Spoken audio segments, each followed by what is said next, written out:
കുഞ്ഞിനെ ആകാശത്ത് നടക്കുന്ന സംഭവം എന്താണെന്ന് മനസ്സിലായോ? അങ്ങോട്ട് നോക്കുക, ഇപ്പം മറയും. അതൊരു ചന്ദ്രഗ്രഹണമാണ് കേട്ടോ. ചന്ദ്രഗ്രഹണം എന്ന് വെച്ചാൽ നമ്മുടെ സൂര്യൻ്റെ നിഴലിൽ സൂര്യൻ്റെ പ്രകാശത്തിന് പിന്നെ മുന്നിലേ നമ്മുടെ ഭൂമി ഇങ്ങനെ വന്ന് നിൽക്കും. അതായത് ഇപ്പോൾ കണ്ടില്ലേ, കുഞ്ഞുണ്ണിയുടെ ദേഹത്ത് സൂര്യൻ്റെ വെട്ടമായി അടിക്കുന്നതെന്ന് വിചാരിക്കുക. അപ്പോൾ നാണ്ട ഈ കടന്ന് വരുന്ന ഇതുണ്ട്, ഇതൊരു ഭൂമിയാണെന്ന് വിചാരിക്കുക. എൻ്റെ കൈ ഇങ്ങനെ കടന്നു വരുമ്പം കുഞ്ഞുണ്ണിയുടെ ദേഹത്ത് കണ്ടോ നിഴൽ വീണുണ്ടോ?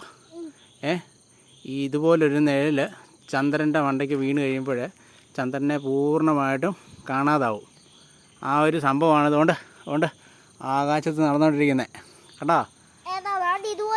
അതുപോലൊരു മേഘമല്ലത്, നമ്മുടെ ഭൂമിയുടെ നിഴലാണ് ആ ചന്ദ്രൻ്റെ മേഘത്ത്. കണ്ടോ? ഭൂമി കറങ്ങുമ്പം ഭൂമിയുടെ നിഴലാണ് ആ ചന്ദ്രൻ്റെ മേഘത്ത് അടിച്ചു നിൽക്കുന്നത്. കണ്ടോ?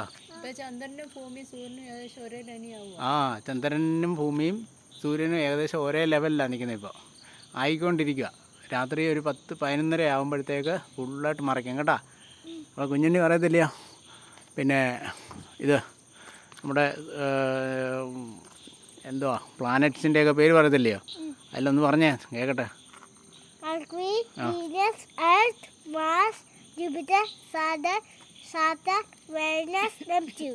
അത്രയും സംഭവങ്ങളുണ്ട്. സണ്ണിനെ ചുറ്റിപ്പറ്റിയായി ഇവന്മാരെല്ലാം കടന്ന് കറങ്ങുന്നത്. മനസ്സിലായോ? നോക്ക്, അങ്ങോട്ട് നോക്ക്. കണ്ടോ? ആ മൂണിൻ്റെ സൈഡ് കണ്ടോ? നല്ല തിളക്കവും കണ്ടോ? ചിലപ്പോൾ റെഡ് കളർ ആവാൻ ചാൻസ് ഉണ്ടേ. അത് നമ്മുടെ ഇവിടെ നിന്ന് കാണാൻ പറ്റുമോ ഇല്ലയോ എന്നൊന്നും അറിയത്തില്ല. ഭൂമിയുടെ ചില ആംഗിളുകളിൽ നിന്ന് നോക്കിയാൽ മാത്രമേ അത് കാണാൻ പറ്റത്തുള്ളൂ എന്നാണ് പറയുന്നത്.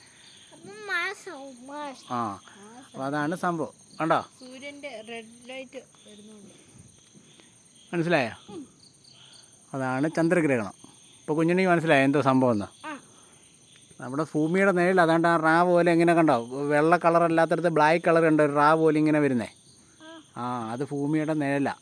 ആ ഒരു നിഴലടിക്കുമ്പോൾ നിഴലിന് എപ്പോഴും കറുത്ത കളറല്ലേ, ആ കളറാണ് അവിടെ കാണുന്നത്. അപ്പോൾ ആ നിഴലടിക്കുമ്പം ഇപ്പം നമുക്ക് ആ ചന്ദ്രനെ കാണാൻ പറ്റാത്ത സ്ഥിതി വരും.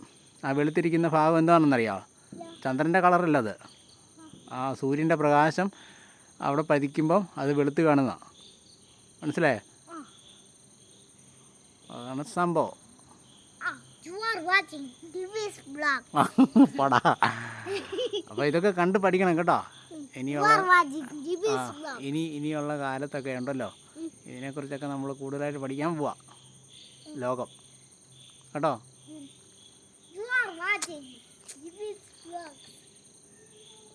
അപ്പോൾ കുഞ്ഞുണ്ണിക്ക് സംഭവങ്ങളൊക്കെ ഭയങ്കര ഇൻട്രസ്റ്റാണ്. അപ്പം പുള്ളിക്കാരൻ അതൊക്കെ കണ്ടുകൊണ്ടിരിക്കുക.